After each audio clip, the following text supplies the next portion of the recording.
Good morning. My name is Rachael Hamilton, and this is my dog River, if you can't see her. And I'm a program facilitator and disability inclusion ambassador for Northern Victoria.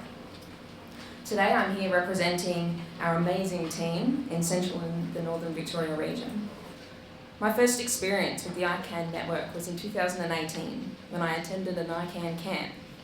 I arrived at the camp so anxious I refused to get out of the car. My mum spent a decent half an hour trying to get me out before she had to go inside to ask someone for help. She came back out and told me that there were apparently 5 other young people sitting in their cars refusing to get out as well. I knew then that I'd found my people. So when the ICANN network came to Bendigo, I was thrilled to be working with young people with very, very similar experiences to my own. I love seeing the huge difference between the first and last sessions in the programs. Often, by the end, students who weren't participating or particularly engaged at the start would pick up on all the skills and strategies we would talk about throughout the program and then make a huge turnaround by volunteering to run activities or present something to the group in the last session. I had a young person in a program recently who hadn't been to school in 6 months. She didn't know anyone in the group, only the teacher. She was extremely anxious and didn't want to talk to anyone or do anything.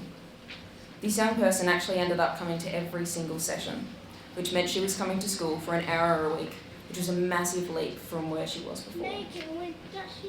She even made several friends in the group who invited her to join their group and have lunch with them outside of ICANN. At the end of the program, this girl, who had been too anxious to talk in the first session, gave a presentation to the group of 15 on an interest of hers and volunteered to run a game and teach students the rules in the final session. A similar story from another program where I had a student who was non-speaking and had very low school attendance. We were amazed that she was coming to school solely for the ICANN program. We continued to gently encourage participation without pushing, and for the first 5 sessions there was no engagement, but every now and again we would see a little smile when the group was doing something funny, because they were very, very funny. One day, while we were playing a game, she called out an answer to a question that everyone else was stuck on. The following week, she made a friend in the group, and for the rest of the program, they sat together giggling and laughing. At the end of the program, the staff told us that she was having lunch with this new friend. I feel incredibly honoured to have been a part of that student's story, and that's what pushed me to further my work with ICANN in schools. My passion for supporting young people like myself grew, so I took on the role of Disability Inclusion Ambassador for Northern Victoria, which has now allowed me to focus more on representing autism in schools, specifically in the regional areas.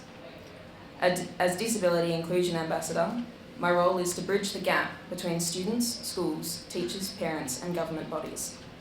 I'm able to work with all of these parties and assist them in developing an education system that is inclusive of everyone. My focus this year has been working in and representing regional Victoria. Growing up in Bendigo, I know that sometimes you feel isolated from those growing up in metro areas. Implementing a program like the ICANN network has helped connect the young people in our regional programs to others just like them and challenge the often negative thought cycle of being regional and autistic. In one of my programs, I had a relatively disengaged student who didn't think much of his autism or what he was capable of. We had several conversations about how we, as ICANN mentors, had been in his shoes, being both regional and autistic. In the final session, he came up to us and said that he decided he wanted to study music at the Victorian College of the Arts. This student not only had to work through his initially negative outlook on autism, but also had the challenge of coming from quite a regional farming community.